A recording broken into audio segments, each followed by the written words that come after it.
Hello students, good morning. Welcome back to all of you in the online class of social study run by Rajasthan academy Churu. Students, अपना जो chapter चल रहा था population का, last video में हमने पढ़ा था पॉपुलेशन ग्रोथ के बारे में, जनसंख्या वृद्धि के बारे में, और उसको प्रभावित करने वाले जो एलिमेंट्स हैं उनके बारे में हमने पढ़ा था कि पॉपुलेशन ग्रोथ को बर्थ रेट इफ़ेक्ट करती है, डेथ रेट इफ़ेक्ट करती है और माइग्रेशन इफ़ेक्ट करती है। यानी जन्म दर, मृत्यु दर और उत्प्रवास, एक जगह से दूसरी जगह जाना, ये बातें क्या करती हैं, जनसंख्या वृद्धि को प्रभावित करती हैं। आज हम पढ़ते हैं नेक्स्ट उससे आगे चैप्टर में एज कंपोजिशन। एज कंपोजिशन क्या होती है? It refers to the number of people in different age groups in a country.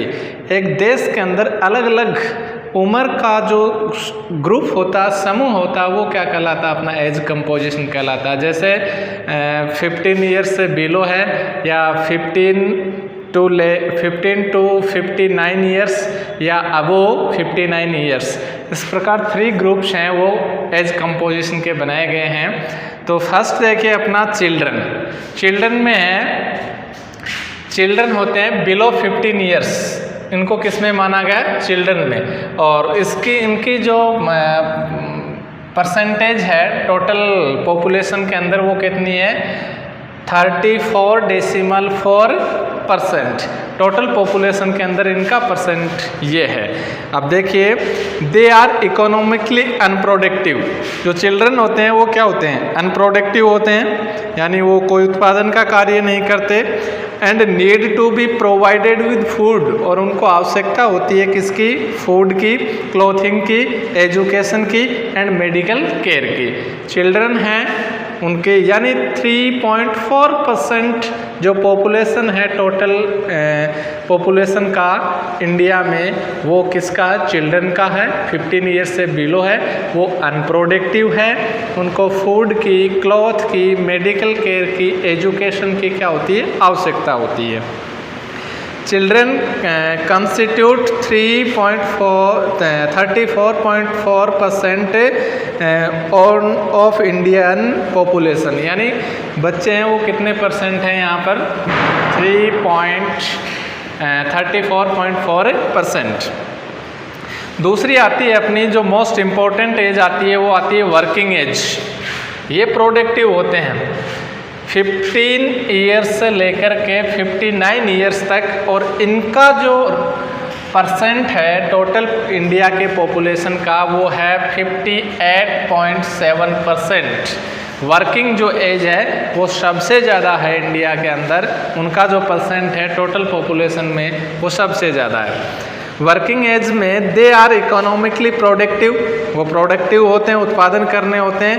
And biologically reproductive, और बायोलॉजिकली वो क्या होते हैं? प्रजनन करने में सक्षम होते हैं। रिप्रोडक्टिव भी होते हैं, रिप्रोडक्शन करते हैं वो। दे कंप्राइज द वर्किंग पॉपुलेशन, और वो किसको संगठित करते हैं? वर्किंग पॉपुलेशन को संगठित करते हैं। यानी किसकी गिनती में आते हैं? वर्किंग एज के अंदर आते हैं, वर्किंग पॉपुलेशन में आते हैं। दे कंस्टिट्यूट 58.7% ऑफ इंडियन पॉपुलेशन, और उनकी संख्या, उनका परसेंट टोटल पॉपुलेशन का कितना है? 58.7% है। एज्ड, लास्ट जो ग्रुप है इसका वो है एज्ड, यानी अबोव 59 ईयर्स, और इनका जो परसेंट है टोटल पॉपुलेशन का वो है 6.9%।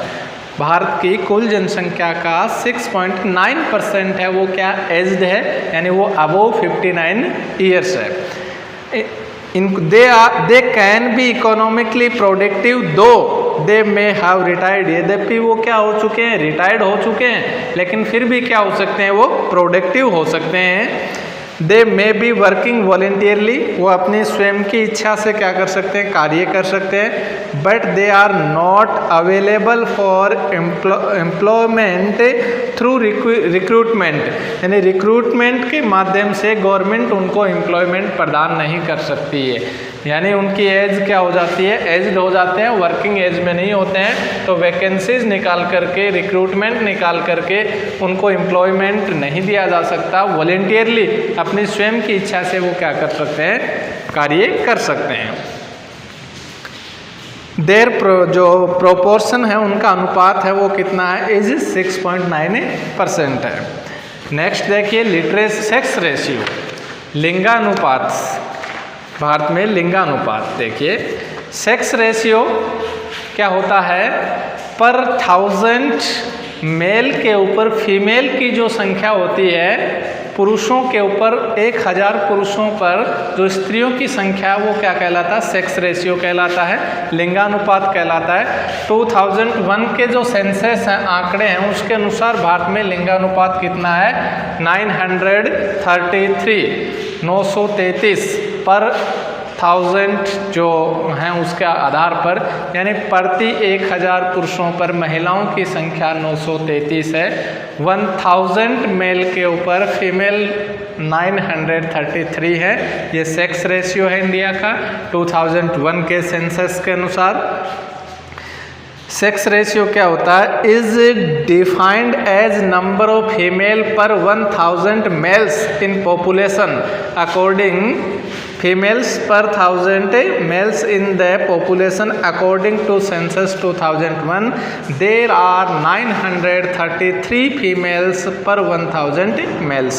अब ये संख्या कम है तो उसके रीज़न क्या है, reason for unfavourable sex ratio in India, India में सेक्स रेशियो प्रतिकूल है, उसके रीजन्स क्या हैं, low social economic and political status of women, जो वुमेन हैं उनका पॉलिटिकल, सोशल और इकोनॉमिक जो स्टेटस है वो क्या है, निम्न स्तर का है, इसलिए उनकी संख्या क्या है, कम है। Dowry system is also responsible for this, दहेज प्रथा वो भी इसके लिए जिम्मेदार है। Parents also feel insecure if a girl child is born, यदि बच्ची का जन्म होता है तो पेरेंट्स जो हैं, माता पिता हैं, वो भी असुरक्षित महसूस करते हैं। तो ये सेक्स रेशियो अनफेवरेबल होने के रीजन्स हैं, लो सोशल इकोनॉमिक और political status of woman, dowry system, और पेरेंट्स हैं वो क्या करते हैं, इनसिक्योर फील करते हैं, तो इस वजह से ये डिफरेंस है प्रति 1000 पुरुषों के ऊपर फीमेल का। लिटरेसी रेट्स देखिए अपनी, साक्षरता दर, साक्षरता दर इंडिया में कितनी है, 2001 के अकॉर्डिंग है 64.84% है। जो मेल हैं उनकी लिटरेसी रेट है 75.26% और जो फीमेल हैं उनका है 53.67%। जो टोटल पॉपुलेशन के अकॉर्डिंग लिटरेसी रेट है इंडिया में वो है 64.84%। मेल जो है उसकी लिटरेसी रेट है 75.26% और फीमेल हैं उनकी जो लिटरेसी रेट है वो है 53.67%। ये साक्षरता दर हुई उसकी। ए पर्सन एज्ड 7 ईयर्स, जिसकी उम्र 7 वर्ष हो एंड अबव, उससे ऊपर हो, who can read and write understanding by in any language, it is treated as literate. अब लिटरेट किसको माना जाता है, 7 वर्ष या उससे ऊपर का जो व्यक्ति है वो यदि किसी भी भाषा में पढ़ या लिख सकता है या समझ सकता है तो उसको क्या माना जाता है, साक्षर माना जाता है। नेक्स्ट पॉइंट है अपना ऑक्यूपेशनल स्ट्रक्चर। हाँ, तो ऑक्यूपेशनल जो स्ट्रक्चर है यानी व्यवसायिक जो ढांचा है कंट्री का, वो भी पॉपुलेशन के अकॉर्डिंग ही होता है।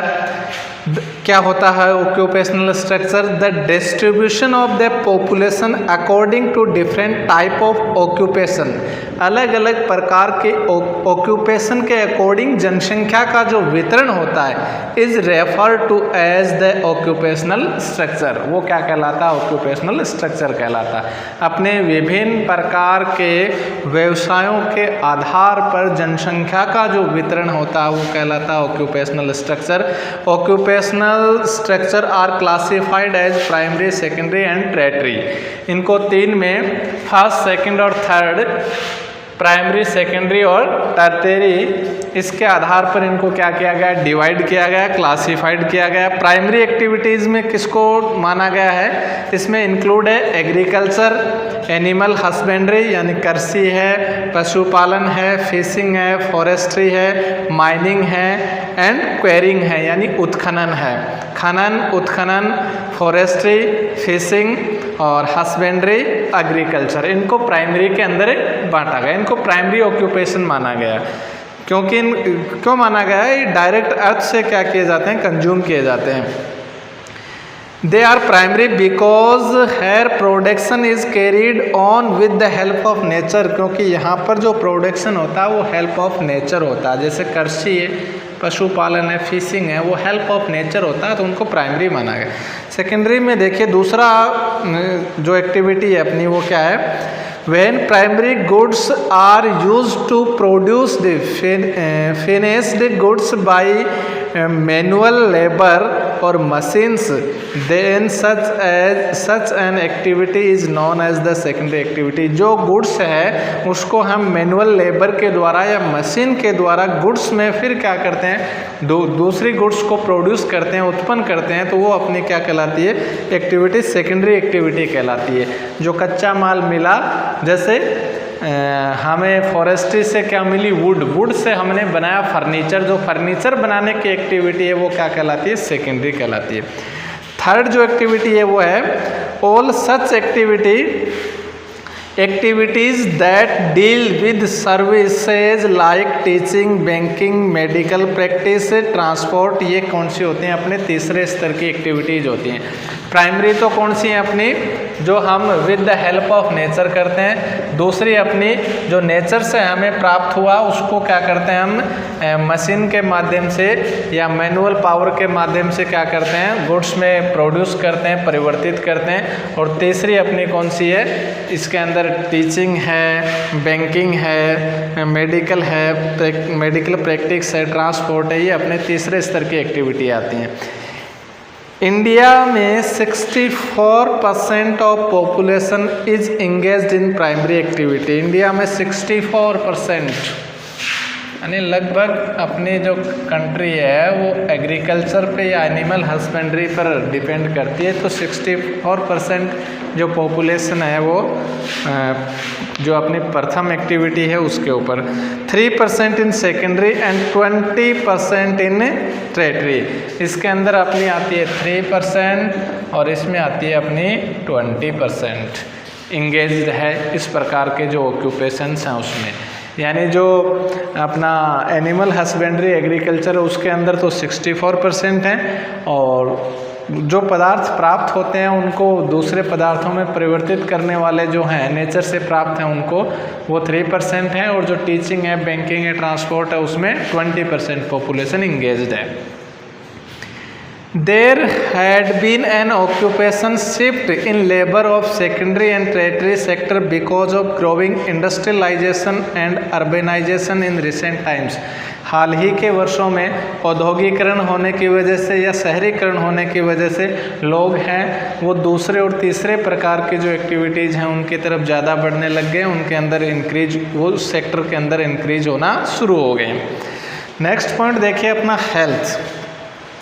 The role of health in human development is quite important. मनुष्य के विकास में हेल्थ का जो रोल है वो भी इम्पोर्टेंट है उसके डेवलपमेंट में। Health involves the physical, mental, economic, social wellbeing of an individual. Health covers a wide range of activity including family welfare, population control, drug control, immunisation and prevention of food adulterations etc। यानी स्वास्थ्य को बहुत बड़ा माना गया है, important माना गया है। इसके अंदर फिजिकल, मेंटल, इकोनॉमिक और सोशल वेलबींग को शामिल किया गया। एक व्यक्ति इंडिविजुअल रूप से, व्यक्ति शारीरिक रूप से, मानसिक रूप से, आर्थिक रूप से, सामाजिक रूप से अच्छा, उसको हेल्दी माना गया है। और हेल्थ किसको कवर करती है? फैमिली वेलफेयर को कंट्रोल करती, फैमिली वेलफेयर को कवर करती है, पॉपुलेशन कंट्रोल को कवर करती है, ड्रग कंट्रोल करती है, इम्यूनाइजेशन को कंट्रोल करती है, prevention of food adulteration etc। इनको क्या करती हैं? ये सब बातें किस में आती हैं? अपनी हेल्थ में ही आती हैं। यानी पॉपुलेशन को कंट्रोल करना भी हेल्थ में ही है, ड्रग कंट्रोल करना भी हेल्थ में ही है। Next, life expectancy has increased from 63.7 years in 1951 to 64.6 years in 2001। यानी जैसे जैसे स्वास्थ्य की सुविधाएं बढ़ी हैं तो 1951 के अंदर ये जो 36.7 ईयर्स मानी जाती थी लाइफ, वो 64.6 ईयर्स 2001 के अंदर उसमें एक्सपेक्टेंसी हुई है। Of improvement in public health, किसके कारण? पब्लिक हेल्थ में इम्प्रूवमेंट के कारण, प्रिवेंशन ऑफ इन्फेक्शियस डिजीज, जो इन्फेक्शियस डिजीज होती हैं उनकी रोकथाम के कारण, and application of modern medical practice in diagnosis and treatment of element. बीमारियों के इलाज के अंदर, डायग्नोसिस के अंदर जो मेडिकल प्रैक्टिस हैं उनको लागू किया गया। तो इस वजह से उम्र है वो क्या हुई है? मनुष्य की बढ़ी है। नेक्स्ट अपना पॉइंट आता है नेशनल पॉपुलेशन पॉलिसी, यानी उसकी शॉर्ट फॉर्म हम NPP भी बोल सकते हैं। 2000 जो है उसके उद्देश्य क्या थे? National population policy 2000 aims at, उसके उद्देश्य क्या थे? Imparting free and compulsory school education up to 14 years of age. 14 वर्ष की उम्र तक प्रत्येक बच्चे को कंपल्सरी और निःशुल्क शिक्षा प्रदान करना। Reducing infant mortality rate to below 30 per 1000 live births, यानी शिशु मात्र जो मृत्यु दर है उसको कम करना, 30% से नीचे लाना। Achieving universal immunization of children against vaccine preventable disease, यानी वैक्सीन से डिजीज़ को प्रिवेंट करके जो चिल्ड्रन हैं उनके इम्यूनाइजेशन को बढ़ाना। Promoting delayed marriage for girls, लड़कियों की जो शादी है वो बड़ी उम्र में की जाए उसको प्रमोट करना, यानी डिले किया जाए उसके अंदर। और मेकिंग फैमिली वेलफेयर ए पीपल सेंटर्ड प्रोग्राम, और परिवार कल्याण के लिए लोग आधारित क्या बनाया जाए? प्रोग्राम बनाए जाएं। इसमें एडोलेसेंट के लिए क्या थे? बिसाइड्स न्यूट्रिशनल रिक्वायरमेंट्स, जो न्यूट्रिशनल रिक्वायरमेंट है उनके अलावा the policy put emphasis on needs of adolescents including protections from unwanted pregnancies, जो अनवांटेड प्रेगनेंसीज करवाई जाती हैं उनसे सुरक्षा करना। एंड सेक्सुअली ट्रांसमिटेड डिजीज, और सेक्सुअली एक दूसरे से जो डिजीज ट्रांसमिट हो जाती है उनको रोकना। प्रोवाइडिंग फूड सप्लीमेंट्स, जो सामग्री सप्लीमेंट्स हैं वो प्रदान करना। न्यूट्रिशनल सर्विस हैं वो प्रदान करना। Strengthening legal measures to prevent child marriage, और बाल विवाह को रोकने के लिए जो लीगल कानून है उसको क्या करना? और मजबूत बनाना, स्ट्रेंथन उसको करना। तो स्टूडेंट्स ये अपना पॉपुलेशन का जो चैप्टर है वो कंप्लीट हुआ। इनके क्वेश्चन आंसर की PDF आपको प्रोवाइड करवा दी जाएगी। थैंक्स।